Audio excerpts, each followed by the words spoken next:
Cette réunion sera enregistrée.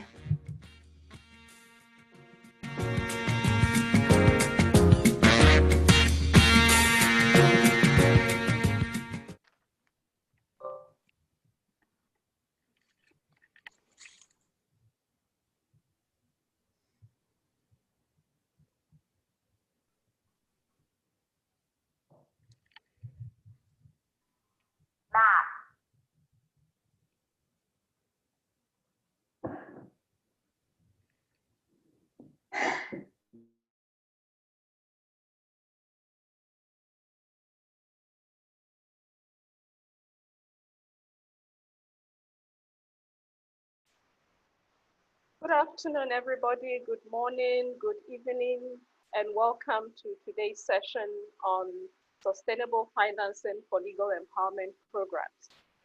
Before we continue, I would like to bring to your attention an important housekeeping matter. We are pleased to offer simultaneous Tendance. Nous sommes heureux d'offrir une interprétation simultanée en anglais et en français chaque jour du sommet. Pour écouter la réunion interprétée en anglais ou en français, si vous utilisez un ordinateur, veuillez cliquer sur le bouton Interprétation en bas à droite de votre écran Zoom. Vous verrez une icône représentant un globe terrestre et sélectionnez votre langue. Tout le monde doit choisir une langue. Si vous vous inscrivez via le smartphone, Zoom ou l'application tablette, veuillez consulter les instructions complémentaires dans le chat. Je vais laisser un moment pour la traduction française et pour que chacun choisisse sa langue maintenant. Bonjour à tous et bienvenue.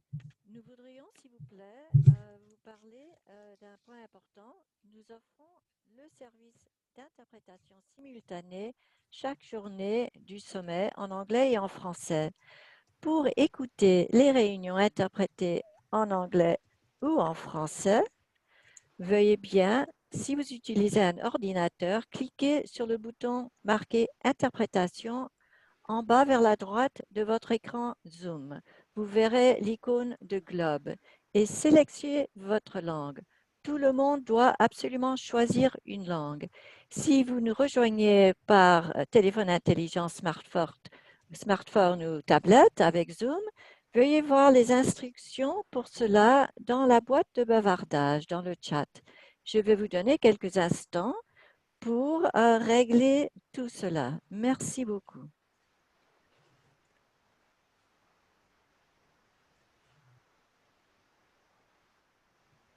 Thank you. As a last Merci. Comme dernière note d'ordre administratif, nous encourageons chacun de montrer ses réactions, présentations et déclarations en utilisant les réactions emoji en bas de votre écran ou en tapant dans le panneau de discussion en bas à droite de votre écran. Mais nous espérons ainsi que chacun pourra voir certaines des réactions aux présentations en temps réel. À la fin de la session, nous espérons également que certains d'entre vous montreront leurs vidéos et poseront leurs questions en direct. Et nous communiquerons avec vous sur le chat pendant la session à propos de cette option. Alors, on va commencer cette séance avec une vidéo. Kim?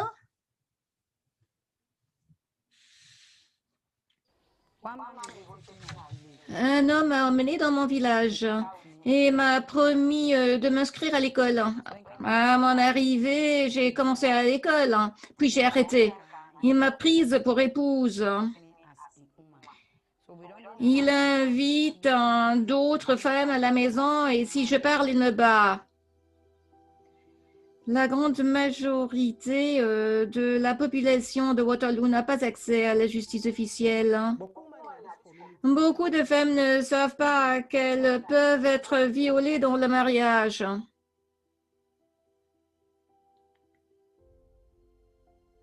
Les assistants juridiques, LVVA, Feuillard, aident les gens simples à obtenir des services juridiques dans leur communauté.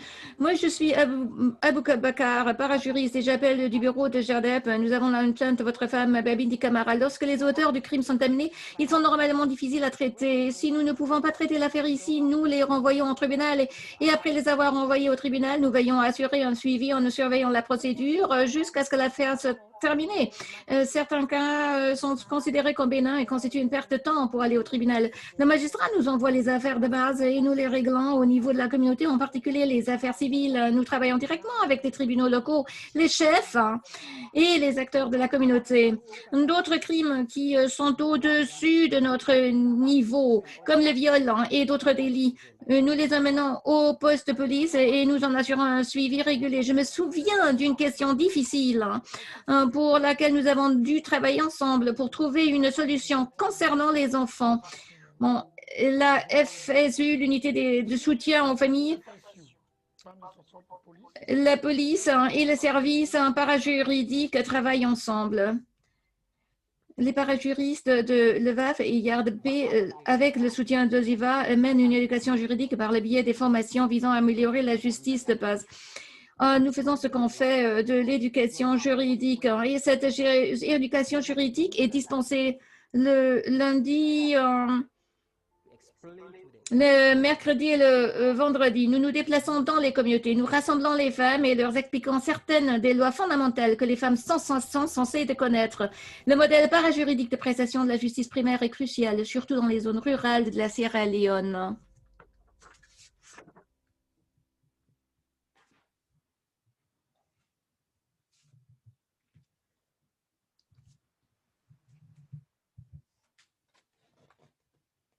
There is a West African saying that money is blood, and without it, Bon, souvent, on dit que l'argent est de l'or et vous ne pouvez rien faire sans l'argent. C'est ce qu'on dit en Afrique de l'Ouest.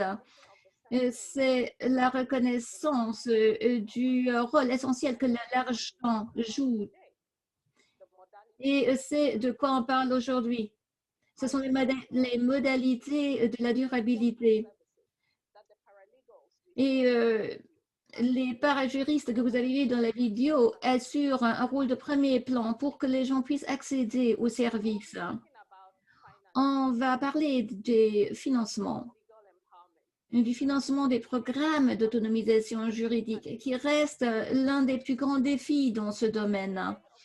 Dans une enquête du Legal Empowerment Network, qui compte parmi ses membres plus de 900 praticiens d'Afrique de l'Ouest, 67% des personnes interrogées ont déclaré être en danger financier, soit qu'elles doivent faire des coupes pour pouvoir survivre cette année, soit qu'elles ne peuvent pas du tout fonctionner. Et cette situation n'a fait que s'aggraver avec la pandémie de la COVID-19. Comme nous l'avons entendu lors de la session d'hier, qui a été modérée par Nathan. Nous aimerions commencer cette session par un sondage anonyme sur la situation financière de chacun ici. Pourrions-nous, s'il vous plaît, poster le sondage maintenant? La question est la suivante. Dans quelle mesure votre situation financière est-elle viable pour l'année à venir? Veuillez prendre un moment et sélectionner une des réponses pour compléter le sondage sur votre appareil. Je vous donne un moment.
Et maintenant, nous allons comparer brièvement ces résultats avec ceux de l'enquête annuelle menée l'année dernière auprès des membres du réseau d'autonomisation juridique d'Afrique de l'Ouest.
Comme vous pouvez le constater, le travail d'autonomisation juridique dans notre région pose de sérieux problèmes de financement. Les efforts d'autonomisation en Afrique de l'Ouest dépendent principalement du financement des donateurs dans un contexte où les priorités des donateurs changent rapidement et très peu de ces efforts sont officiellement reconnus au niveau national, laissant la plupart sans financement public sûr de la part des gouvernements. Bien que les financements des gouvernements et des donateurs soient importants, les efforts d'autonomisation juridique bénéficient de l'adoption de divers modèles de financement de manière à équilibrer les risques et à améliorer l'efficacité. En Afrique de l'Ouest, seuls quelques efforts d'autonomisation juridique utilisent différents modèles de financement pour la programmation. La plupart ne sont pas bien équipés pour explorer des options ou des modèles de financement innovants. Cela peut être dû à une combinaison de facteurs tels que les contextes dominants en raison des restrictions réglementaires, les taux de pauvreté élevés, le manque de capacité, etc. Cette session présentera un certain nombre d'options de financement durable, notamment des exemples régionaux de financement public, incluant à la fois les donateurs et les gouvernements. Et puis, les entreprises sociales liées à des organisations d'autonomisation juridique et diverses innovations de programmes qui élargissent l'échelle, améliorent l'efficacité ou réduisent les coûts. Nous terminerons par une séance de questions et réponses entre les participants et les panélistes. Encore une fois, bon après-midi, bonjour aux autres qui nous rejoignent de toutes les parties du monde. Je m'appelle Afia Asavanta Asarakai et je travaille pour l'Open Society Osiva. Je suis directrice de programme en Afrique de l'Ouest. La première partie de cette séance va porter sur le financement par les donateurs et le financement public des gouvernements locaux ou nationaux. Comment on peut obtenir davantage de ressources pour faire le travail si important qu'on fait. Et maintenant, je vais commencer avec cela. Osiva et l'initiative de justice, le programme de réseautage qui parle des questions et qui traite des questions d'accès, a commencé ce travail en 2003 avec les parajuristes après la guerre civile en Sierra Leone. Cela a commencé en appuyant une coalition d'organisations de société civile qui avait développé une méthode d'aide juridique. Comme nous savons, le manque d'accès à la justice était une des causes de la guerre de sécession, selon les découvertes après la guerre. Cela a culminé en 2004 dans la mise en œuvre de cette équipe de justice. Depuis là, nous avons appuyé une large gamme d'institutions gouvernementales, y compris l'aide juridique, les universités, les cliniques juridiques, les groupes de chercheurs qui travaillent sur l'autonomisation juridique dans la région. En Sierra Leone, aussi va au cours des dernières 4 années, a fourni plus de 30 branches pour aider le pays. Et nous appuyons aussi le travail d'autonomisation en Ouganda, au Libéria, au Nigeria et au Sénégal à travers les maisons de justice que mon collègue Mademba va vous expliquer. OSIVA, au cours des dernières 4 années, a dépensé des millions de dollars dans la région pour appuyer les efforts d'autonomisation juridique. L'appui a été financier et technique. En Sierra Leone, seul, par exemple, nous avons donné à peu près 5 millions de dollars pour faire ce travail d'autonomisation juridique entre 2016 et 2020. Mais cette initiative, tristement, a pris fin. Et c'est exactement le problème avec le financement des donateurs. Parce que les organisations dépendent seulement de ces financements de donateurs et les financements des donateurs sont limités dans le temps. Et donc, on se trouve dans des problèmes énormes. Et c'est par la raison où les stratégies et les priorités, les portefeuilles changent rapidement. Et normalement, les financements qu'on reçoit est à court terme. Alors, comment est-ce qu'on peut assurer que ce travail important puisse continuer? Ce que nous avons appris, par exemple, est le besoin que le gouvernement doit appuyer notre travail et aussi le secteur public et privé. Les donateurs ne peuvent pas le faire par eux-mêmes. Et c'est pour cette raison que la conversation d'aujourd'hui est tellement importante. Comment comment est-ce que nous pouvons développer des modèles de financement et qui peuvent être durables, qui vont être viables, qui vont assurer la continuation de notre travail, tout en gardant l'indépendance des organisations qui font ce travail. C'est très important, ce travail. Voilà la perspective de la part des donateurs. Juste pour vous dire que le financement est toujours à court terme, les priorités changent. Par exemple, OSIVA va maintenant entrer dans un nouveau cycle et peut-être que l'autonomisation juridique ne serait pas plus une concentration primaire dans le cycle suivant. Alors, qu'est-ce qui se passe avec les partenaires qu'on a pu appuyer au cours des années? Pour discuter cela davantage, on va avoir 2 collègues qui vont partager leurs propres expériences. Alors, ils vont vous expliquer les défis et les opportunités. Je voudrais vous présenter mon collègue de SIVA et je vais lui donner 5 minutes pour parler du financement public. Après Nancy, Madame Gay, qui est le directeur de la justice de proximité et de la promotion de l'accès au droit. Et lui, il va partager avec nous leur modèle des maisons de justice. En effet, il s'agit d'une initiative menée par le gouvernement et cette initiative est financée et on commence à continuer à travailler s'il y a assez de financement ou pas. Nancy, vous avez 5 minutes. Et puis, Madame Ba, vous avez également 5 minutes pour partager la perspective sénégalaise avec nous.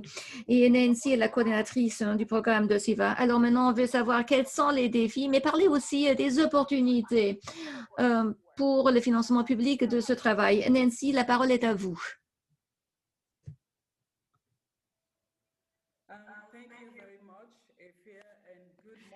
Bonjour, merci de m'avoir ici. Bonjour à tout le monde de l'Afrique de l'Ouest et du monde entier. Et comme Afia vient de dire, je vais vous parler, j'ai la responsabilité. Je suis la coordinatrice du programme de SIVA. Et moi, je vais vous dire ce que le droit nous fournit en tant que financement public et je vais vous dire ce qu'on a obtenu dans le pays pour pouvoir continuer nos services d'autonomisation juridique et de l'accès à la justice. Et puis, je vais vous dire ce qu'on va faire dans l'avenir. Et là, je vais vous parler de l'opportunité dans ce segment de la conversation. Et dans le deuxième volet de la conversation, je vais vous parler des défis avec les financements publics et aussi avec le modèle qu'on a. Donc, tout d'abord, qu'est-ce que le droit nous donne dans notre avant 2012, il y avait beaucoup d'ONG qui ont travaillé sur l'autonomisation juridique et sur les services communautaires. Et ces organisations étaient à 100% financées par les donateurs, comme Afia vient de dire. Il n'y avait pas de financement public pour ces services juridiques communautaires et l'autonomisation juridique. Alors, les coûts étaient couverts par les mécanismes interne, mais les mécanismes du gouvernement ne nous avons pas assisté. Mais en 2012, on a changé la donne à cause du plaidoyer qui a été fait. Un acte d'aide juridique a été adopté où le gouvernement a pour la première fois reconnu les parajuristes, aussi le travail des organisations civiles sociales, des ONG et des départements comme des prestataires de services essentiels juridiques. Cela a été pour la première fois où nous avons été reconnus et cela a mené à l'établissement du département de l'aide juridique, du conseil, qui fournit des services juridiques, mais aussi qui donne des stratégies et où on s'assure que tous les prestataires dans le domaine puissent fournir l'aide juridique. Ces services ne comprennent pas seulement, mais aussi assistance, éducation, formation, ce qu'on vient de voir dans la vidéo. La loi reconnaît que les étudiants de droit à travers les cliniques juridiques sont également appuyés par le gouvernement. En effet, la loi était très spécifique. On avait nommé, l'interprète n'a pas entendu le nombre. Donc, maintenant, plus de 190 parajuristes qui sont déployés partout dans le pays. La loi est également entrée dans une relation entre le gouvernement et les praticiens juridiques. Et donc, la loi fournit cette option pour que les prestataires puissent donner des services et ces services tombent sous l'autonomisation juridique. L'établissement de ce conseil et aussi l'adoption de cette loi a injecté du financement dans l'espace de l'autonomisation juridique dans le pays. Mais qu'est-ce qui se passe maintenant? Maintenant, on a un conseil qui a été établi dans le pays d'aide juridique et qui a la responsabilité de fournir des services. Alors, il y a les parajuristes financés directement par le gouvernement et des employés qui sont financés par les donateurs. Et il s'agit donc d'un mélange.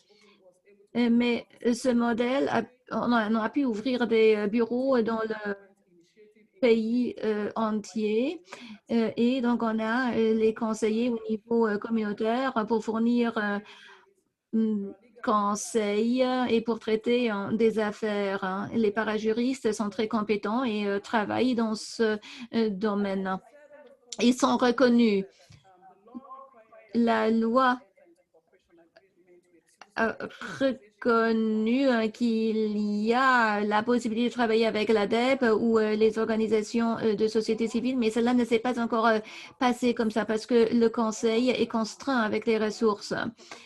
Le seul accord de coopération que je connais est qu'il y a 2 ans, il y avait un accord avec l'association de base qui pouvait représenter les populations autochtones, mais cela ne se fait pas encore au niveau communautaire. À l'heure actuelle, les ONG ne reçoivent pas le financement Les parajuristes qui sont employés par le Conseil d'aide juridique reçoivent le financement du gouvernement pour faire les opérations générales. Mais aussi, il y a les parajuristes qui sont directement payés par le gouvernement. Dans le budget national de l'année 2020, le ministre de Justice adjoint a obtenu une allocation de 50 millions pour accroître l'accès à la justice dans le pays. On ne connaît pas les détails de cela encore. Et au moment même où je vous parle, je ne sais pas si cette affectation a déjà été dépensée par le ministère de Justice. Et comme je viens de dire, du ministère de Justice et pas du Conseil d'aide juridique. Voilà ce qui se passe pour l'instant. Pas tous les parajuristes sont financés et mais on ne dépend pas à 100% des donateurs. Alors, qu'est-ce qui va se passer dans l'avenir? Nous savons tous que le financement du gouvernement est le plus certain pour assurer notre travail. C'est le financement le plus sûr que vous pouvez avoir dans n'importe quel pays par les gouvernements seront toujours là. Mais on reconnaît tous que l'un des grands défis, même avec le financement du gouvernement, est que les ressources sont adéquates. Par exemple, le Conseil d'aide juridique n'a que reçu 625 000 $ pour cette année budgétaire. Et on sait tous que les coûts administratifs et opérationnels sont beaucoup plus élevés. Alors, il n'y a pas s'il n'y a pas d'argent affecté directement pour ces programmes, c'est important de faire le travail avec l'argent donateur. Les ressources ne sont donc pas adéquates et quelques-unes des ressources peuvent peut-être pas être utilisées pour la justice communautaire. Voilà quelques défis avec le financement public où les parajuristes sont reconnus. Nous espérons que dans l'avenir, le Conseil d'aide juridique, qui est surtout responsable pour appuyer les services d'aide juridique dans le pays, reçoit davantage d'argent du gouvernement et utilise ces fonds pour aider les ONG.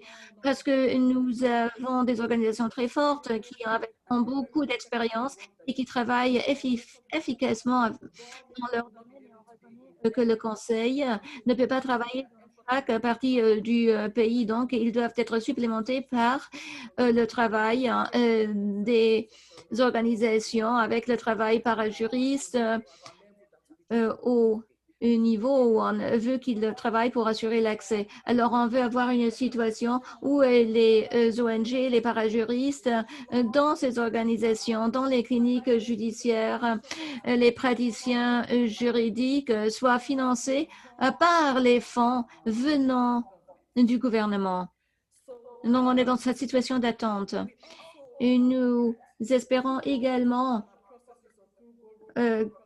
par le truchement des processus internationaux comme le processus OGP où on a des engagements entre les gouvernements pour élargir l'accès à la justice dans le pays entier, que des financements soient affectés pour notre cause. Également, il y a les ODD parce que sous l'objectif 16 des ODD, on parle de l'accès de la justice et cela permettra aux organisations de maximiser le financement venant du gouvernement pour assurer le travail qu'ils sont en train de faire.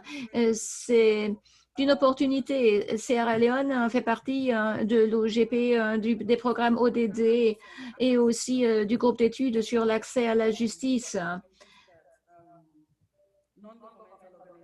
Alors, il y a ces manières-là, comment on peut maximiser la possibilité pour obtenir du financement, mais pour l'instant, on a des fonds très limités et la plupart des fonds sont utilisés pour assurer les coûts administratifs parce que ce financement n'est pas affecté directement aux services communautaires.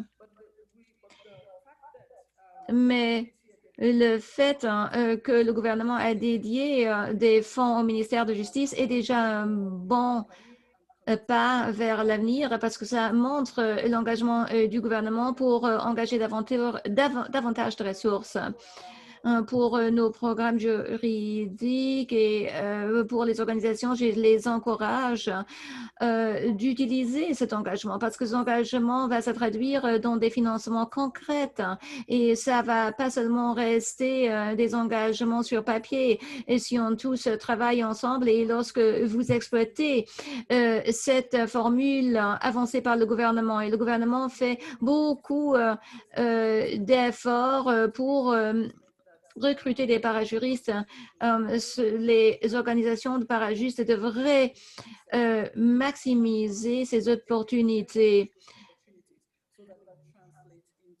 pour qu'on puisse les traduire dans les opportunités de financement pour tout le monde. Bien sûr, il va y avoir des défis qui restent dans le secteur. Donc, il faut que les financements soient dirigés vers les organisations communautaires.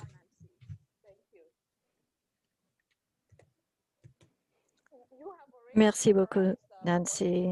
Vous avez fait le résumé de ce que j'allais partager, les points saillants. Nous allons maintenant passer la parole à Madenga Gay, qui est le directeur de la Maison de justice, un programme d'aide judiciaire au Sénégal. Et son budget est fourni par le ministère de la Justice. C'est un programme gouvernemental. Ça rend la situation très difficile, très différente en fait, en Afrique de l'Ouest. Madame Ba, à vous la parole. Est-ce que vous pouvez nous parler un petit peu plus sur cette initiative très impressionnante? Oui, merci, Afia. Je dis bonjour à tout le monde, à tous ceux qui participent donc à ce sommet virtuel et nous donner l'occasion également de partager notre expérience, mais également de tirer des enseignements des autres expériences que nous avons entendues et que nous entendrons au cours de cette conférence. Donc, le mode de financement que nous avons ici, nous, au niveau des maisons de justice, est un mode de financement qui peut être analysé comme un peu une stratégie qui a permis, en tout cas, de pérenniser le dispositif des maisons de justice au Sénégal. Il faut dire que l'autonomisation juridique des communautés constitue aujourd'hui un enjeu majeur en matière de politique d'accès à la justice. Parce que les systèmes judiciaires classiques hérités de la colonisation ont permis de mettre en place des dispositifs de distribution du service public de la justice, mais ceux-ci présentent un certain nombre de limites, notamment celles liées à leur accessibilité. En effet, en Afrique, ces difficultés d'accès au service public de la justice sont accentuées par des facteurs comme l'analphabétisme, la pauvreté, l'éloignement des juridictions, l'inadaptation des mécanismes de règlement des conflits aux réalités sociales. Et c'est pourquoi le Sénégal a mis en place un dispositif de justice de proximité avec comme structure phare les maisons de justice. Ce dispositif, qui complète le système judiciaire classique, reprend les principes et modes de régulation traditionnels des conflits communautaires, familiaux et des litiges privés. Donc, il faut dire ici que nous avons donc des modes de règlement qu'on pourrait qualifier de modes de règlement qui sont hybrides. Le financement de ce dispositif est assuré à la fois par l'État, les collectivités territoriales et les partenaires techniques et financiers. Sur le mode de financement du dispositif, nous avons d'abord, comme je l'ai dit, le budget de l'État. Donc, en mettant en place ce dispositif, l'État du Sénégal a compris très tôt la nécessité de l'accompagner en lui allouant à travers son budget des lignes de crédit destinées à assurer son fonctionnement. Et c'est ça tout l'enjeu. Donc, à titre d'exemple, pour l'année budgétaire 2020, l'État a alloué un montant de 250 millions de francs CFA, soit 381 679 euros. Et prévoit pour l'année 2021 une enveloppe de 221 910 000, soit 338 793 euros. Ces dotations budgétaires prennent ainsi en charge les salaires donc, des acteurs, les charges de fonctionnement des structures, les fournitures de bureaux, donc consommables informatiques, frais d'entretien, etc., la maintenance et la maintenance des locaux abritant les structures. En dehors des ressources financières allouées directement aux maisons de justice, l'État a renforcé le dispositif de pilotage du système en créant une direction, donc aujourd'hui dont je suis aujourd'hui le directeur, qui lui est dédiée. Donc, cette direction est dotée de ressources financières propres pour son fonctionnement et d'un personnel technique et administratif d'encadrement payé par l'État. Donc, l'efficacité de notre modèle repose sur l'inscription des crédits destinés aux maisons de justice au chapitre transfert courant, ce qui confère une souplesse dans l'exécution de dépenses destinées à prendre en charge des situations urgentes auxquelles font face les maisons de justice. Donc, comme vous le voyez, donc, nous avons, comme j'ai dit, une ligne transfert qui nous fait l'économie de faire des procédures longues donc pour les procédures de marché public, donc liées aux procédures de marché public. Et ça nous permet d'être efficaces donc, dans la mobilisation donc, des ressources allouées par l'État. Donc, ces crédits donc, sont virés à travers un compte de dépôt du Trésor, ouvert au Trésor public, donc pour les ressources destinées aux maisons de justice. Donc, et ces ressources sont transférées naturellement dans les comptes bancaires donc, de ces dernières, parce que nous avons dans nos dispositifs le principe selon lequel vraiment on autonomise le plus possible donc, les maisons de justice. Donc, vraiment, c'est le principe down-up. Donc, les budgets sont donnés directement aux maisons de justice, donc ils les exécutent, bien sûr, sous le contrôle du comité de coordination et de la direction donc, de la justice de proximité. Et la nature des dépenses, bien sûr, sont définies. Couvre notamment les besoins de fonctionnement dont j'ai parlé tout à l'heure, les salaires étant préparés au niveau central et payés directement, versés également directement donc, dans les comptes donc des acteurs donc, des maisons de justice, dont une partie d'ailleurs est aujourd'hui prise en charge directement par l'État, parce qu'ils sont fonctionnalisés, ils sont intégrés donc, dans la fonction publique. Et ça, pour nous, c'est une manière davantage donc, de pérenniser le dispositif parce qu'on sécurise le statut juridique donc, de ces acteurs, notamment les coordonnateurs qui sont de jeunes juristes qui ont vraiment un niveau master au moins et qui font vraiment l'accès au droit, l'information juridique, l'accompagnement, etc. Donc, au niveau des personnes vulnérables. Et ça constitue un atout indéniable pour la pérennité de nos dispositifs en termes de stabilisation donc, de ces personnels-là, qui sont des personnels extrêmement importants donc, pour nos maisons de justice. Ensuite, nous avons les financements donc, émanant des collectivités territoriales, qui sont nos partenaires. Parce que nous avons vraiment un système de partenariat avec les collectivités territoriales, notamment les mairies, et même avec les universités, parce qu'en dehors des maisons de justice, nous avons aussi d'autres structures, mais aujourd'hui, nous allons parler essentiellement des maisons de justice.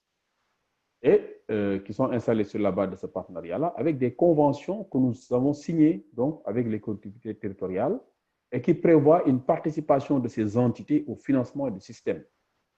Et c'est des entités qui prennent essentiellement en charge donc, la mise à disposition d'un local habilitant la maison de justice, ou bien donc la mise à disposition d'un terrain, parce qu'aujourd'hui nous sommes passés dans une autre phase, pas dans la phase de location, mais nous sommes passés aujourd'hui dans la phase de construction donc de maisons de justice, avec notamment l'aide de nos bailleurs, je vais y arriver, de nos partenaires techniques et financiers.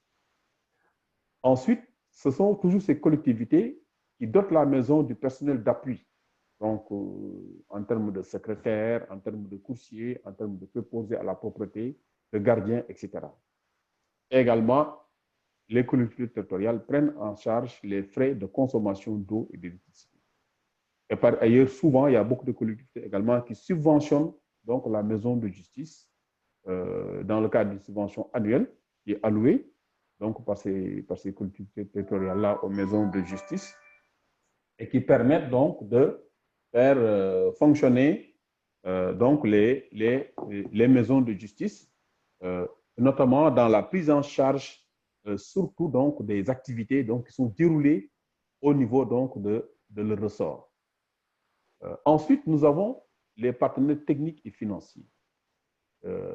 C'est des partenaires avec qui nous travaillons également, qui participent aussi au financement donc, de nos dispositifs. qui nous accompagnent, donc des partenaires comme l'Union européenne, la coopération française, la Fondation OSIWA, hein, la Banque mondiale, ONUFAM, etc. Donc, qui nous aident surtout donc dans la prise en charge donc, de la construction de l'équipement des maisons de justice, de la formation et du renforcement des capacités des acteurs donc, du dispositif. Ce qu'il faut dire, c'est que l'efficacité de notre modèle, à mon avis… One more minute, Mademba. Oui. One more minute, please. Encore une minute, s'il vous plaît, monsieur. Il vous reste une minute. Une minute, d'accord. Je vais conclure. Donc, l'efficacité de nos dispositifs, à mon avis, de notre modèle, repose essentiellement sur son mode de financement d'ailleurs, à mon avis. En effet, les crédits prévus par l'État pour assurer le fonctionnement sont inscrits au chapitre pour transfert. Donc, ce qui facilite la mobilisation donc, des ressources. Ce dispositif de gestion financière constitue l'un des facteurs clés, donc, parce qu'il est d'ailleurs souvent une contrepartie donc, de nos bailleurs qui nous demandent est-ce qu'il y aura une durabilité, une pérennité. Et on dit oui parce que l'État nous permet donc d'assurer justement le fonctionnement. Et ça assure vraiment la durabilité. C'est notre expérience nous permet de dire que cette option de financement doit être encouragée, renforcée, car elle est plus adaptée à la réalité de la justice de proximité, à la philosophie qui sous-tend l'autonomisation juridique des communautés. Ce renforcement devrait passer, à mon avis, par une meilleure amélioration du dispositif de gouvernance, en mettant en place des modèles d'organisation plus autonomes sur le plan administratif et financier. Donc, voilà les quelques informations que je voudrais partager et je vous remercie de m'avoir donné la parole.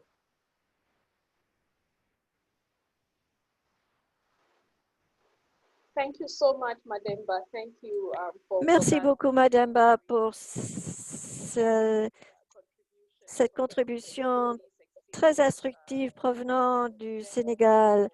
C'est très intéressant et félicitations au Sénégal d'avoir entrepris et fourni des budgets annuels pour ce travail qui peut aller directement aux maisons de justice pour assurer que les partenaires aussi sachent que cela soit fait. Les budgets de Sierra Leone, ça serait bien, provient du ministère de la Justice, mais ce n'est pas directement aux parajuristes. Alors, cette façon que vous opérez avec les maisons de justice, avec les fonds qui leur arrivent directement, c'est formidable. La deuxième partie de la session va s'adresser aux bailleurs de fonds privés. On va se pencher sur Sierra Leone en particulier et voir leurs méthodes. Et puis, nous allons aussi entendre parler des collègues de l'Afrique du Sud, à savoir leur expérience. Tout d'abord, nous allons entendre parler de Chelsea Hero, qui est directrice de l'Association pour l'aide aux travailleurs domestiques.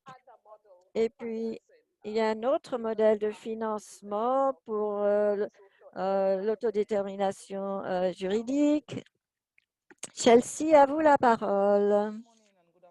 Bonjour et bon après-midi à tous. Merci à vous tous qui soutenez l'accès à la justice pour tous et pour ceux qui arrivent. Merci à vous tous encore. C'est vraiment formidable de pouvoir travailler pour les populations marginalisées, désavantagées, surtout en vue des défis auxquels nous faisons face. Je vais utiliser cette opportunité pour vous dire ça. L'Organisation des travailleurs domestiques est une organisation de plaidoyer de société civile. Nous sommes là pour donner la dignité aux groupes marginalisés. Là, nous travaillons avec les travailleurs domestiques. Nous mettons en place un groupe d'entités commerciales pour travailler sur cela, tout en pour assurer un travail décent, des salaires différents pour les travailleurs domestiques et les groupes vulnérables. Notre mission est d'encourager le développement des groupes marginalisés, surtout les femmes et la jeunesse, en soutenant et encourageant des traitements justes et équitables pour tous, quel que soit leur sexe, leur genre, leur religion, leur race, etc. Et réfléchissons un instant. Pourquoi pensez-vous que le financement pour l'autonomisation juridique est un si grand défi pour la plupart des organisations qui fait que les organisations ne peuvent plus opérer? Nous parlons du financement durable pour un impact durable. Les entreprises, nous parlons d'entreprises sociales. Les entreprises sociales font les affaires avec des activités sociales, ce sont des groupes à but non lucratif. Leurs activités ont des buts non lucratifs, en fait. Dans l'étendue de notre travail, nous et les collègues, on doit montrer une créativité dans le travail que nous entreprenons. Et il nous faut réfléchir à d'autres options de financement pour le travail que nous entreprenons. Ce n'est pas le moment de changer nos façons de réfléchir. Il faut continuer avec les entreprises sociales. Je me souviens qu'une fois que je faisais une formation d'entrepreneuriat et nous avons parlé des entreprises sociales pour résoudre les problèmes sociaux parce que les fonds s'amoindrissaient et lors de cela, dans notre organisation, nous nous penchons sur certaines choses pour aider à soutenir notre travail et pour pouvoir créer un impact durable. Alors, de quoi ça a l'air? Quelquefois, le temps passe et quelquefois, les fonds s'arrêtent et c'est grave. Alors, nous travaillons avec passion. Nous ne voulons pas que notre travail arrive à sa fin pour raison de manque de financement. Alors, l'année dernière, Nicolas parlait d'organisation des communautés et nous avons décidé de organiser les travailleurs domestiques dans des associations. Et tout d'abord, un des objectifs de l'association, c'est un financement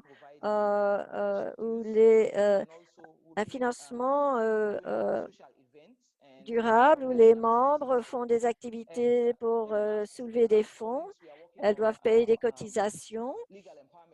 Et nous avons parlé aussi avec l'autonomisation juridique, il faut penser des responsabilités des bénéficiaires aussi parce que nous nous penchons sur cet aspect aussi. Alors, nous avons décidé de former un centre de formation pour les travailleurs domestiques et pour les employés à connaître leurs droits pour que les travailleurs domestiques puissent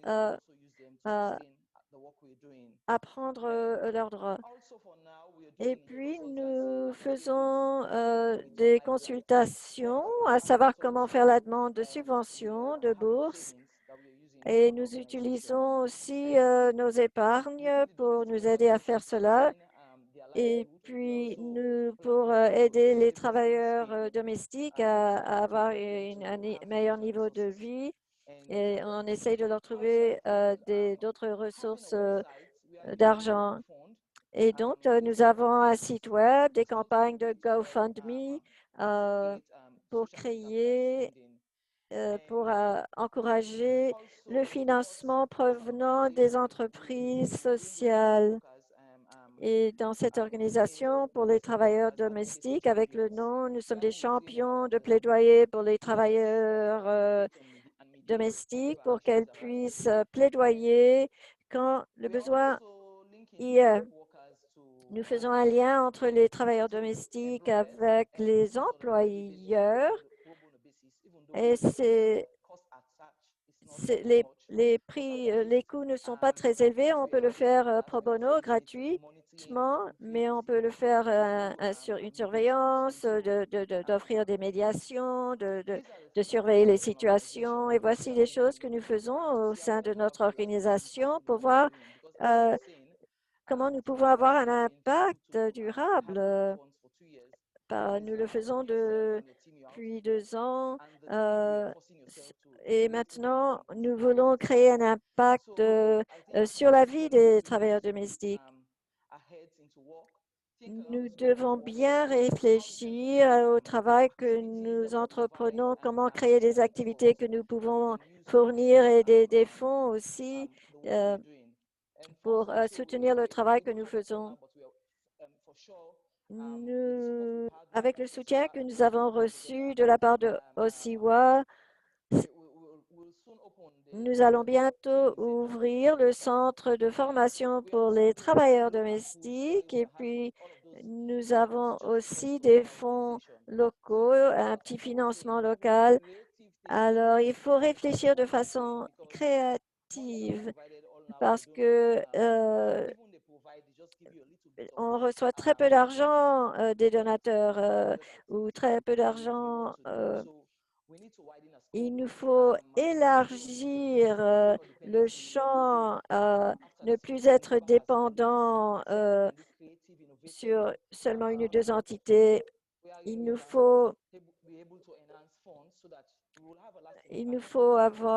cherchons à avoir un impact durable dans notre travail. Voici les stratégies que nous utilisons ici dans notre organisation pour aide aux travailleurs domestiques parce que c'est très important ce travail que nous faisons dans la vie de tous.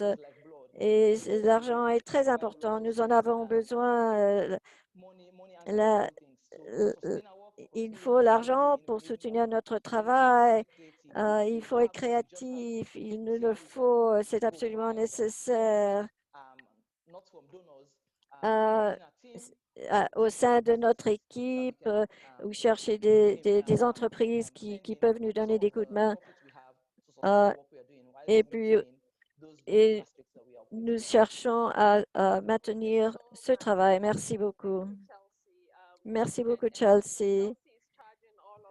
Et Chelsea nous demande d'élargir notre champ, de travail. Alors, il faut avoir la formation, les centres de formation pour les travailleurs domestiques, des manières de mettre en place des épargnes pour les travailleurs, et demander des petites cotisations des membres de l'Association des travailleurs domestiques de même. Merci beaucoup, Chelsea. Nous allons maintenant inviter les collègues de l'Afrique du Sud,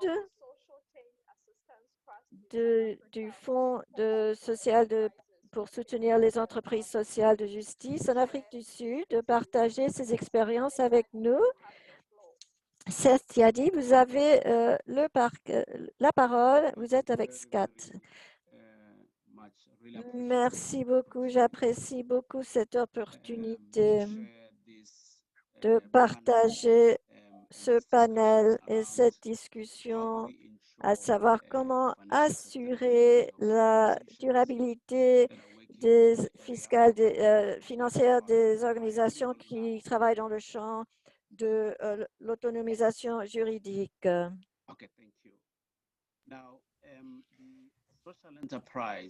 L'entreprise sociale et le fonds d'assistance, SCAT, travaille dans le domaine de l'accès à la justice pour aider les communautés marginalisées en Afrique du Sud. On le fait en partenariat avec des organisations rurales de la société civile et aussi avec des agences locales parce qu'ils nous aident pour pouvoir entrer dans les communautés respectives et également en tant qu'agents de changement dans ces communautés.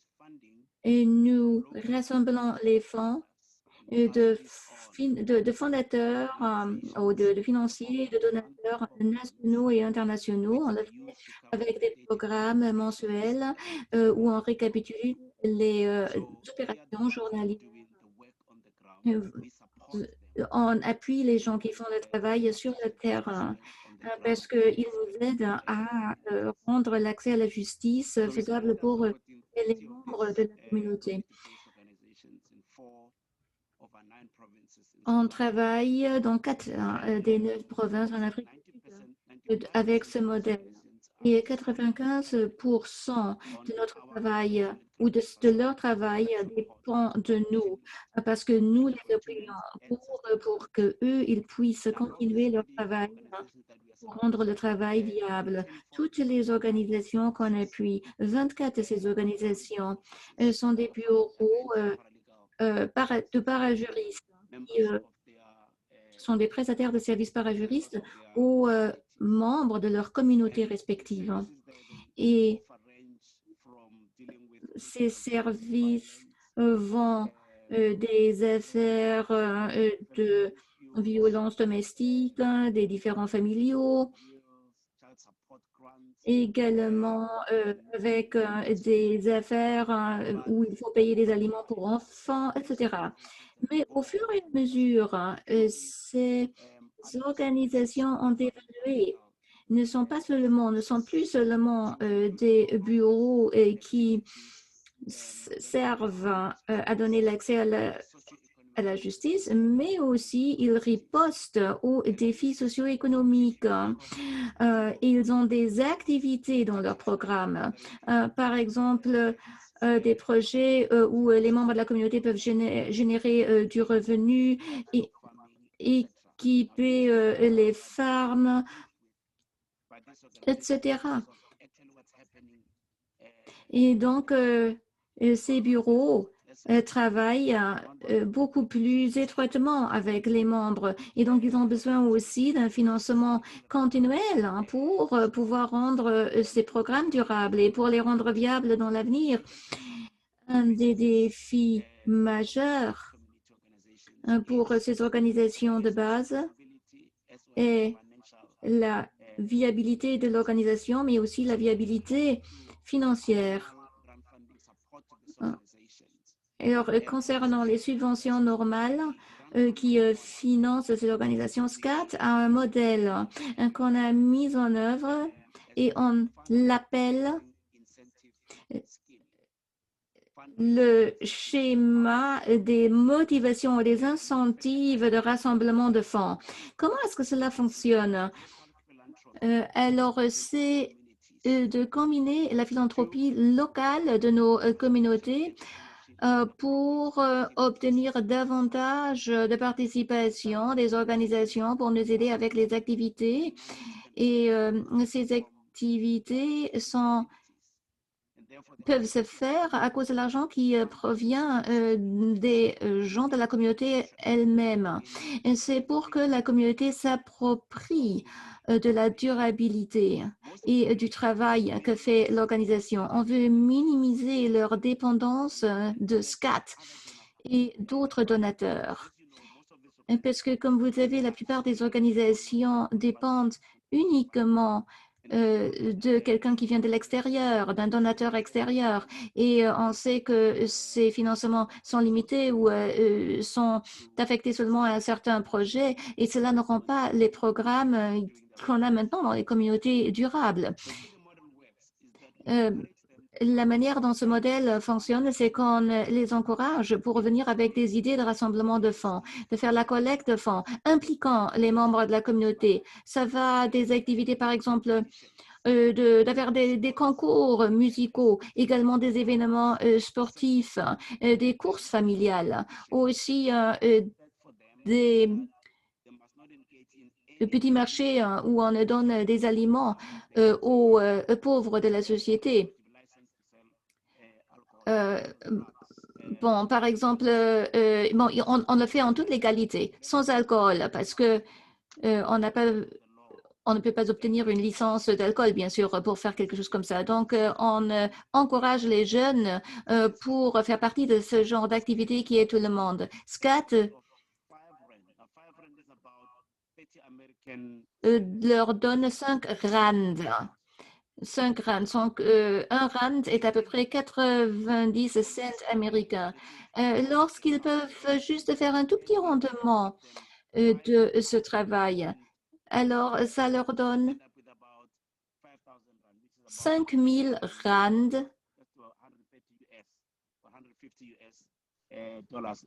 ce qui fait à peu près 150 dollars américains, les 5 000 rand.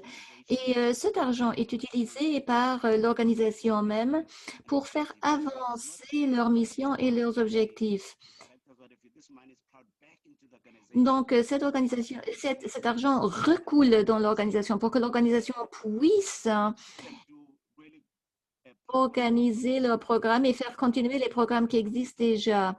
Il y a des ateliers de travail dans les communautés où l'argent est alors utilisé pour obtenir, pour acheter du matériel de bureau, pour payer des bénévoles ou d'autres employés.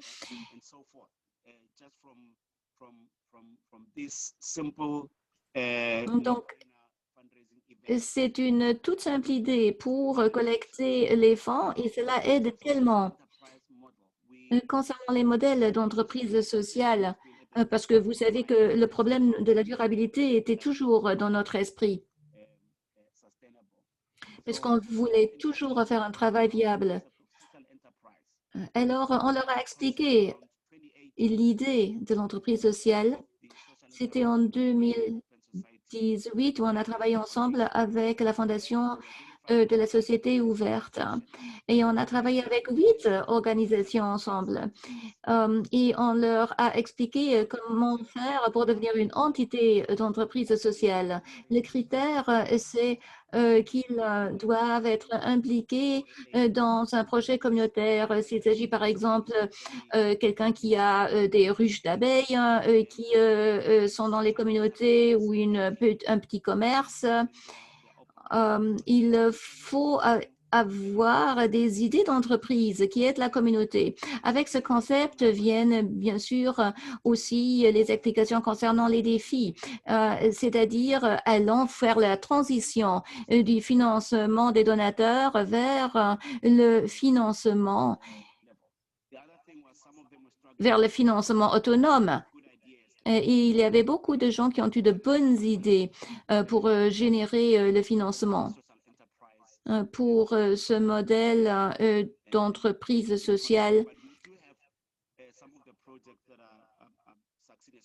Nous avons quelques projets qui étaient vraiment couronnés de réussite, surtout les programmes qui ont à faire avec la sécurité communautaire, alimentaire.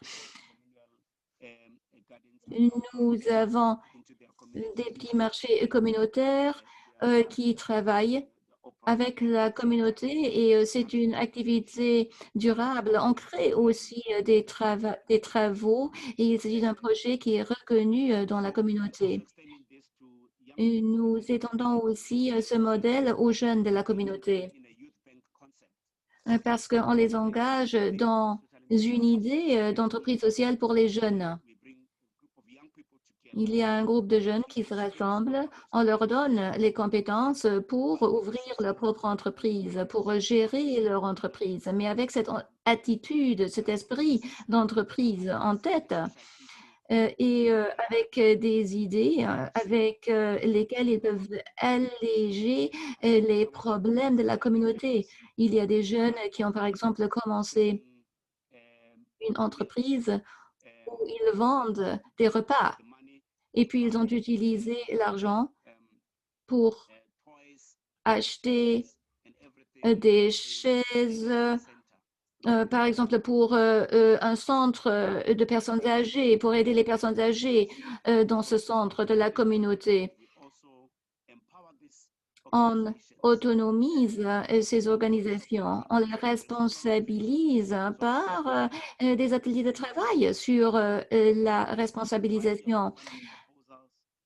Comme ça, ils sont à même de faire leurs propres propositions de financement et de pouvoir faire le financement eux-mêmes. C'est notre expérience en résumé pour permettre ces organisations à travailler dans le domaine de l'autonomisation juridique. Voilà mon apport. Un grand merci. Un grand merci. Wow. Vous avez eu de telles bonnes idées. Il y avait plein de bonnes idées. Ce schéma de motivation ou d'incentive pour faire la collecte des fonds? Comment vous le faites avec les centres communautaires et comment ils ont pu collecter l'argent avec les ruches d'abeilles, avec les banques alimentaires? Cela nous aide beaucoup. Merci beaucoup pour avoir partagé ce modèle avec nous. La troisième partie de cette session discutera des innovations de programmes qui augmentent l'échelle, améliorent l'efficacité ou réduisent les coûts. Et nous avons Patrick John Bull du Centre d'accès à la justice, à la paix et aux droits de l'homme en Sierra Leone. Patrick, est-ce que vous êtes là? Est-ce que vous parlez à moi? Oui. Oui, moi je suis Monsieur Patrick John Bull et je travaille pour le Centre d'accès à la justice, à la paix et aux droits de l'homme en Sierra Leone. C'est une organisation dont les membres sont des bénévoles, des volontaires avec qui on travaille, volontaires dans les communautés. On a commencé comme organisation de volontaires et on a travaillé en tant que tel. On donne une vision aux volontaires. Aussi, la gestion des fonds est faite par des volontaires. C'est une chose clé. On travaille sur l'autonomisation juridique et sur l'accès à la justice. On recrute les volontaires, on les encourage de faire ce que nous faisons. Comme ça, ils voient par notre exemple quoi faire pour aider les autres membres. Ils viennent au centre, on leur donne une formation, puis ils vont dans les communautés et ils travaillent gratuitement. Personne ne prend de l'argent. Et on les aide avec la communication. On a travaillé comme ça jusqu'à présent. On a commencé à travailler à Mayamba, au sud de la Sierra Leone. Et depuis 2013, on travaille sur l'accès à la justice avec des parajuristes de la région pour qu'ils puissent aider avec la médiation. Et comme ça, on a développé des projets de médiation dans la communauté. Et c'est un programme qui est appuyé par DFID. Et il nous aide dans ce district. Alors, à cause de ce financement, on a pu recruter davantage de volontaires. Maintenant, ces volontaires, ils ont les connaissances nécessaires en matière de droit. On leur donne la formation, ils nous aident avec la localité.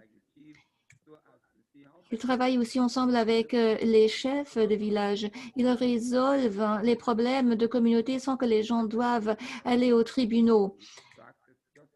C'est important pour nous. C'est comme ça qu'on donne accès aux gens à la justice. On leur donne une formation de 2 années et après cela, ils peuvent indépendamment travailler dans la communauté. Depuis 2016, on travaille aussi dans la province de l'Est et on a un bureau à Kihima.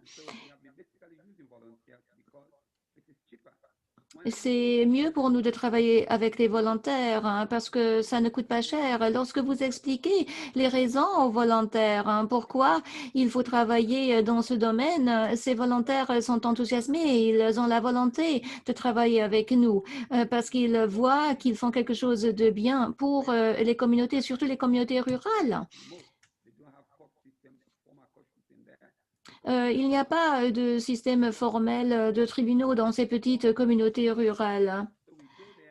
Donc, on va dans ces communautés pour les former en matière de droit. Et aussi pour leur dire comment on peut traiter des affaires. Et on essaye de résoudre les problèmes dans les communautés. Mais nous, on dépend de ces volontaires. Et ensemble avec les parajuristes, on peut naviguer la situation parce qu'on peut contacter, on peut vulgariser les services, on peut contacter les gens qui ont besoin de nous. Mais maintenant, avec le financement de DFID, on peut former des parajuristes qui, de leur côté, offrent gratuitement le service à la communauté. On travaille avec les chefs, ce sont les leaders de la communauté et c'est important de travailler avec eux. Et comme ça, nos parajuristes jouissent également de la protection parce que les gens les respectent. C'est important pour qu'ils comprennent la culture, qu'ils travaillent étroitement avec les chefs, avec les anciens de la communauté. Voilà les choses qu'on a fait. Alors, on s'appuie sur le travail des volontaires. Ça prend pas beaucoup d'argent, juste leur donner un coca ou quelque chose. Et on peut donc les former pour qu'ils puissent gérer les situations dans les communautés. Voilà comment on fait notre travail. C'est très utile. En 2016, on a été financé. On a pu faire ce travail dans le district Moyamba. Ça a été très, très bien reçu dans ce district. Merci beaucoup. Merci beaucoup, Patrick. Vous avez beaucoup dit, mais puisque nous avons peu de temps, nous allons maintenant passer au prochain panéliste. C'est donc Fatmata Sori de l'organisation Accès juridique à travers les femmes qui aspire à l'équité des droits et la justice sociale, un organisme qui s'appelle Lawyers à Sierra Leone pour discuter de son expérience. À vous la parole. Vous m'entendez? Oui, oui, merci. Je suis ravie d'être ici avec vous. Bonjour à tous. Le sigle Lawyers, eh bien, nous sommes là pour rendre à la société. Nous sommes toutes des professionnels juridiques, des juristes. On s'est dit il y a 24 ans qu'il était temps de rendre, de donner aux filles et aux femmes, basé sur tout le mal qui s'est passé. Lorsque cela a été établi, ça a été établi de façon où les gens pouvaient travailler de chez leur bureau, voir peut-être une ou deux femmes par jour, un ou deux enfants par jour et fournir ces services. Ce modèle a changé. Maintenant, nous avons un secrétariat, on a un espace sûr pour les femmes pour venir nous parler. Nous avons réalisé qu'il y avait beaucoup plus de femmes et d'enfants désavantagés et donc il nous fallait avoir l'espace correct pour converser avec elles et leur fournir en toute confiance de pouvoir communiquer avec nous. On a réalisé aussi qu'il nous fallait travailler sur le renforcement de nos institutions. On fait ça alors que les avocats, les gens qui font le travail juridique de façon gratuite, nous avons aussi un effectif. Notre organisation est basée sur nos adhérents. Les membres doivent payer une cotisation très petite, très minime. Mais une fois que vous êtes membre, vous allez vous engager à fournir des services professionnels juridiques. Nous utilisons ces cotisations depuis un moment pour continuer nos services. Mais on a pu épandre notre étendue, notre éventail de services parce qu'on a réalisé que de rester assises dans nos bureaux dans la ville, ça n'aide pas les femmes dans les zones rurales qui ont un très grand besoin de conseils juridiques. Alors, on s'est penché sur la structure et on a parlé aussi à nos homologues mâles pour voir s'ils nous peuvent nous donner un soutien avec un financement. Mais ce qui vraiment nous a beaucoup aidé depuis 24 ans, on a toujours été innovatifs à savoir comment on peut continuer de façon durable. Nous avons pu donc rester, de continuer, même quand le financement est faible. Il est important aussi de sensibiliser la population pour qu'elle sache ce que nous faisons, pour que les personnes ont l'opportunité de venir voir et prendre et bénéficier de vos services, parce que si on ne sait pas qu'on existe, ça ne sert à rien. Donc, on essaye de nous rendre plus visibles avec le public et pour que le public connaisse nos services. Nous avons donc, il y avait, on a soulevé des fonds pour cela. On a été une des organisations qui a bénéficié pour avoir d'autres moyens pour communiquer avec le public. Il est très important pour nos partenaires de renforcer nos services. Il faut bien mettre votre système en place pour pouvoir mettre en œuvre votre projet. Et ce qu'on a vu par le passé, le travail que nous faisons, on a travaillé à Konok, Penema. Alors, suivant le donateur et leur financement, parfois, il nous faut restreindre nos efforts un petit peu, mais vu que nous jouons un rôle si important en ce qui concerne le genre, la violence sexuelle, etc., c'est les stratégies sur lesquelles il faut se pencher. Il faut comprendre quelles sont les circonstances où vous vous trouvez. Il faut personnaliser vos objectifs aux circonstances dans lesquelles vous vous trouvez et auxquelles vous faites face. Et en tant que tel, on nous a donné une place à la table pour beaucoup d'organisations, beaucoup de conversations. Mais le défi avec des organisations basées sur les adhérents, c'est de maintenir l'enthousiasme. Alors, une chose que nous avons fait pour bénéficier les membres, il faut leur donner des incitations. Nous leur donnons une formation dans notre bureau pour former à comment approcher les problèmes de genre, pour soutenir les victimes, collaboration. Parfois, si on n'a pas le financement, là, il est facile de collaborer avec d'autres personnes et vous allez élargir votre champ. Nous avons beaucoup de partenariats que nous avons développés avec le temps. Mais ce n'est jamais suffisant parce que les besoins sont toujours accroissants et la demande de nos services est toujours en hausse. Le financement basé sur les adhérents n'est pas suffisant. On ne peut pas aller aux entreprises sociales parce que nous, on est situation pro bono, une organisation qui fait nous sommes une organisation caritative, alors on ne peut pas aller, mais nous suivons toutes les lois, les règlements et pour les impôts de même. Il faut garder tout cela en tête. Et comme nous sommes des juristes et des avocats, il faut être en conformité avec chaque loi. Mais côté innovation, nous pouvons nous pencher sur la technologie pour atteindre des gens qui sont même très éloignés. Avec la crise du corona que nous vivons aujourd'hui, lorsque les tribunaux étaient fermés, l'accès à la justice aussi s'est arrêté. Personne n'avait plus accès à la justice. Même pour avoir les subventions, les pensions familiales et tout cela, la violence domestique. Mais il y avait une situation d'urgence, il y avait les confinements à la maison, les restrictions dans les déplacements des gens. Alors, même pour les gens qui devaient sortir de la maison pour le gagne-pain. Alors, il y avait des femmes qui cherchaient encore à recevoir leur pension alimentaire de leurs partenaires qui ne les recevaient pas.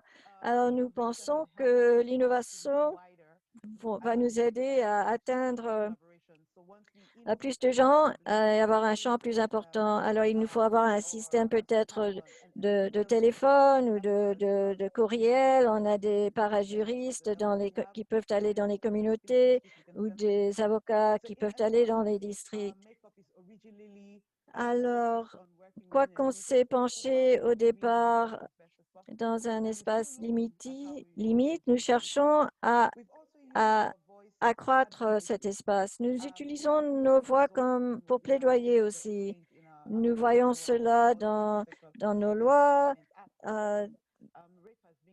parce que nous avons dû faire appel au gouvernement pour peut-être changer les lois même.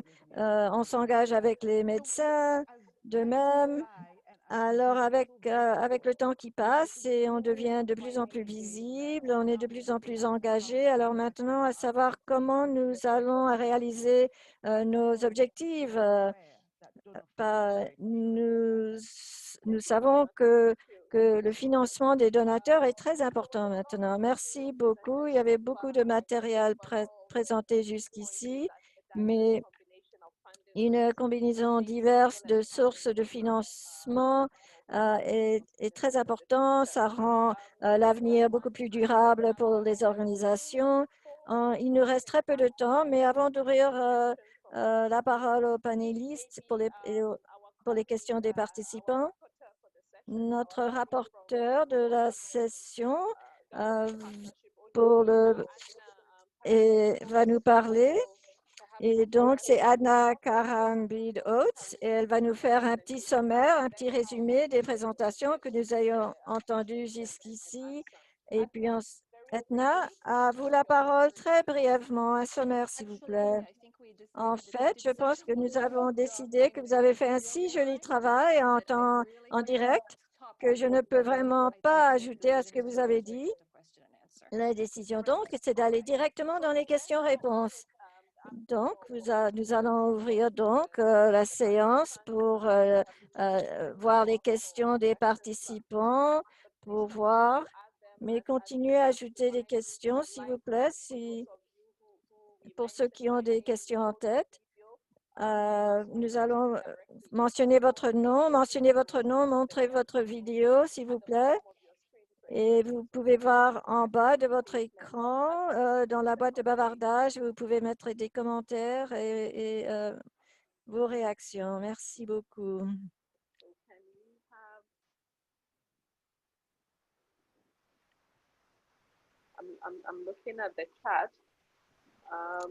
Alors, je regarde la boîte de bavardage. Il y avait une question. Michael? Oui, allô? Je crois que nous allons passer à Eleanor. Eleanor, si vous pouvez allumer votre micro, Eleanor, et allumer votre vidéo, s'il vous plaît.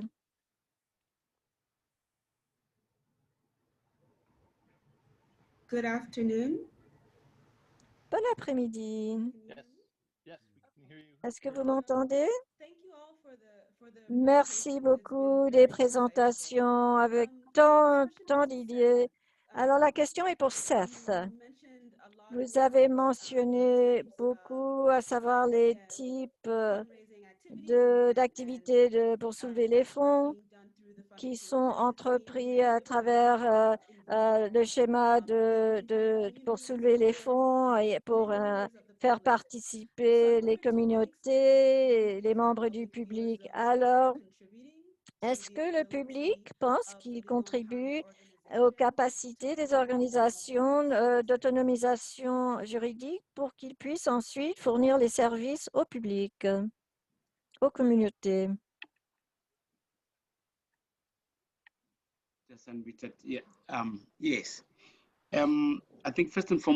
Tout d'abord, je pense qu'il nous faut comprendre ce sont des organisations basées dans la communauté.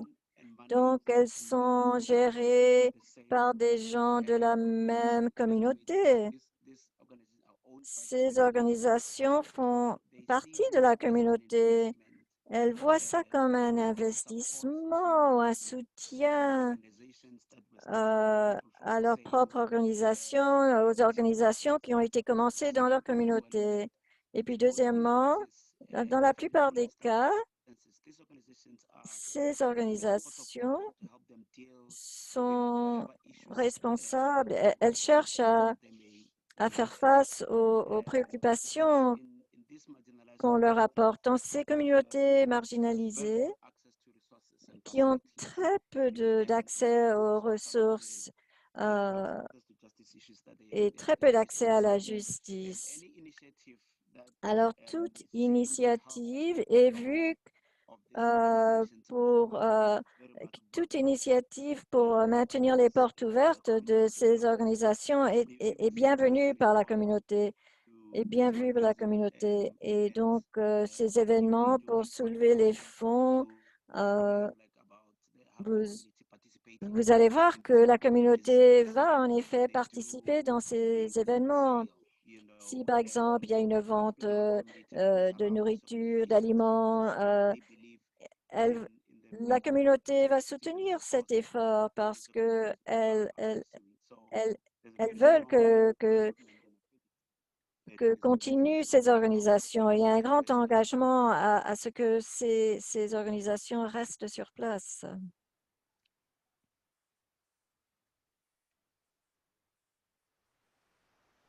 Eleanor, your question, are you satisfied with the response from Seth? Est-ce que la réponse de Seth vous a satisfaite? Oui, merci.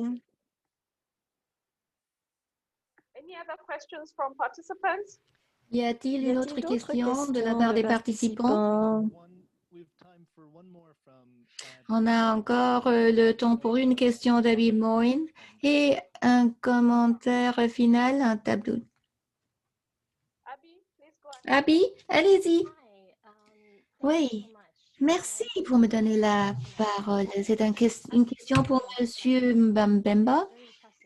C'était impressionnant de voir le financement public qui est donné aux maisons de justice et je me demande si vous avez observé des tensions avec cela, avec les affaires et qui portent à propos de l'échec du gouvernement où le gouvernement est redevable. Il y a peut-être des cas de corruption ou d'abus de pouvoir. Alors, lorsque vous recevez le financement du gouvernement, quelle sorte de tension est-ce que cela produit?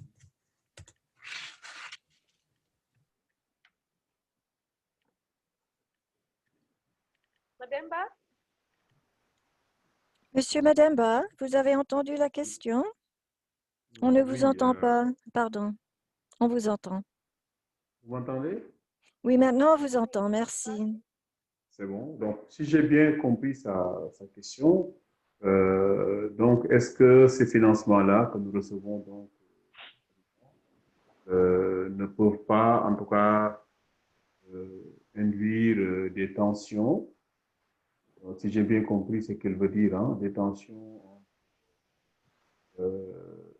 créer même des cas de corruption. S'il y a des cas de corruption, comment nous réagissons par rapport à ça? C'est ça. No, I was wondering if there's a conflict of interest. Non, je me demandais s'il y avait des conflits d'intérêts concernant le gouvernement. Comment cela pourrait affecter votre capacité d'adresser des dossiers s'il y a des conflits d'intérêts? Bon, en vérité, en réponse à ce que je veux dire, c'est que, bon, nous n'avons pas...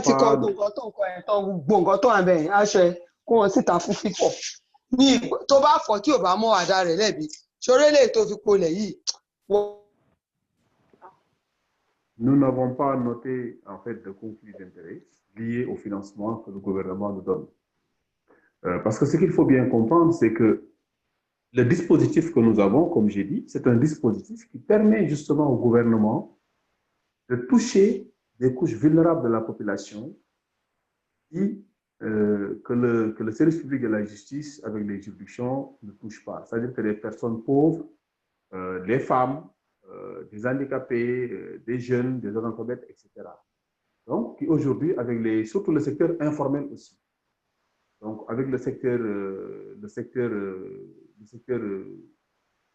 la justice classique ne peut pas de toucher. Aujourd'hui, les maisons de justice nous permettent vraiment d'aider ces gens-là. Et également, tout ça se fait dans le cadre d'un partenariat avec les collectivités territoriales. Et nous avons des comités de coordination qui contrôlent justement le travail qui est fait. C'est des comités donc, qui recensent la société, qui regroupent la société civile, l'ensemble justement des personnes qui gravitent autour de la maison de justice. Vous avez les associations de femmes, vous avez les jeunes, vous avez les délégués de quartier, vous avez les imams, vous avez les curés. Bref, vous avez tout le monde. Vous avez l'administration également, qui intervient également dans ce comité-là. Donc, vraiment, pour une prise en charge de proximité, vraiment des problèmes d'accès à la justice en termes d'information juridique, en termes de régulation également des petits conflits. Les petits conflits, vraiment, pour lesquels les concernés ne peuvent même pas aller jusqu'au tribunal et qui sont pris en charge donc à ce niveau-là, avec la médiation, avec la conciliation, avec vraiment l'implication de médiateurs qui sont des personnes âgées, des personnes ressources qui ont une certaine notoriété au niveau de la localité et qui permettent vraiment de régler donc les problèmes de manière acceptée donc, par les populations. Donc, pour répondre clairement à votre question, nous n'avons pas vraiment eu de problème, en tout cas en termes de conflit d'intérêts, du fait du financement donc, qui est donné par l'État pour le fonctionnement là de cette dispositif. Et je le précise, qui est en plus financé par les collectivités territoriales, donc qui apportent des financements, tout comme nos partenaires techniques et financiers. Je ne sais pas si j'ai bien répondu à votre question, mais voilà ce que je voulais dire sur cette question.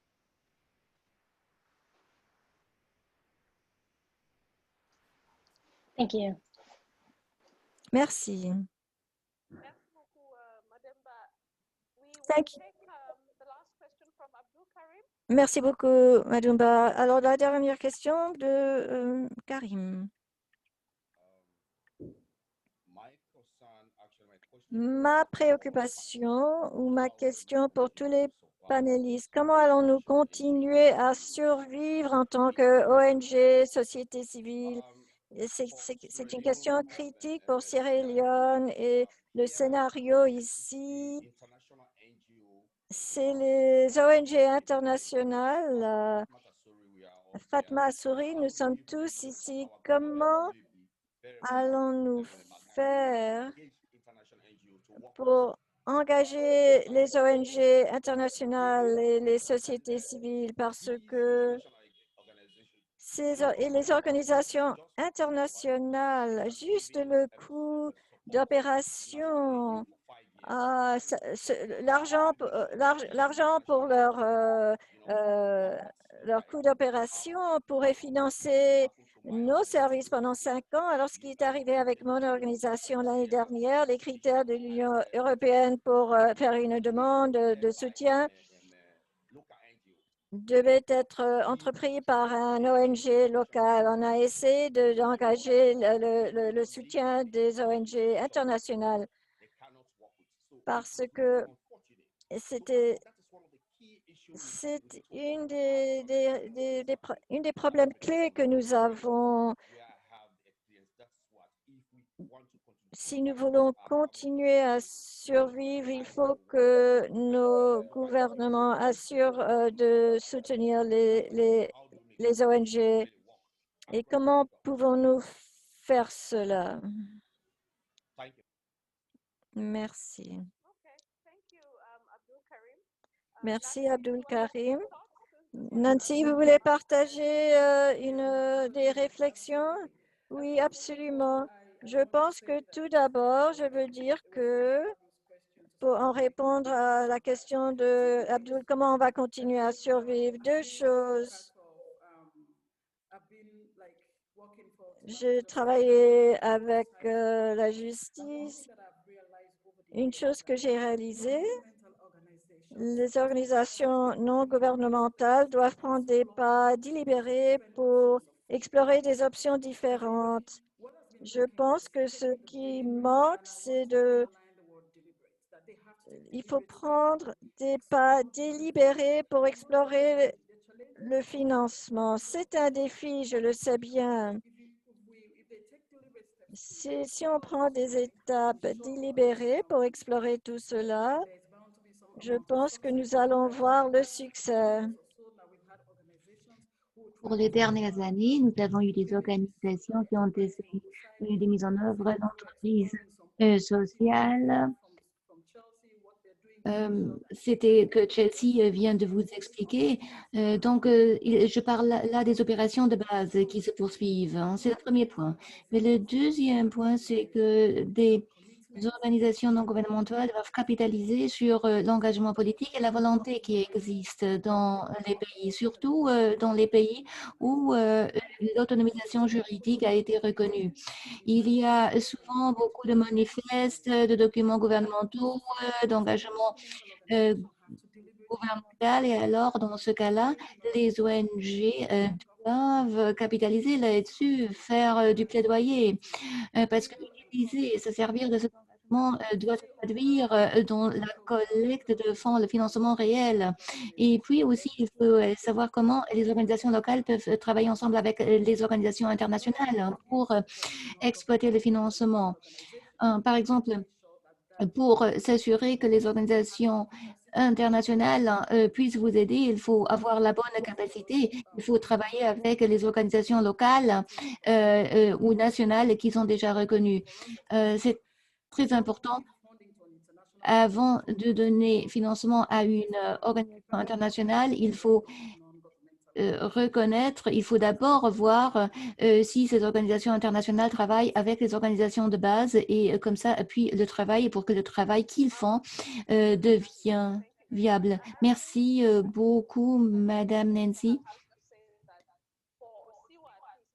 Pour OSIVA, l'un de nos principes pour obtenir les subventions sont des agents locaux qui financent les groupes locaux. C'est très rare que nous-mêmes, appuyons des organisations internationales qui ne sont pas basées chez nous. Alors,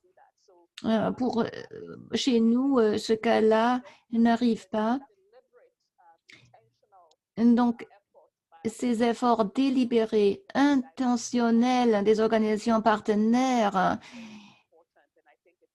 pour exploiter cette intention, tout cela est très important. Et nous avons dépassé les moments qui nous étaient impartis et je veux remercier tout le monde pour afficher les questions et les commentaires dans la salle de bavardage. Merci pour tous les panélistes qui ont présenté.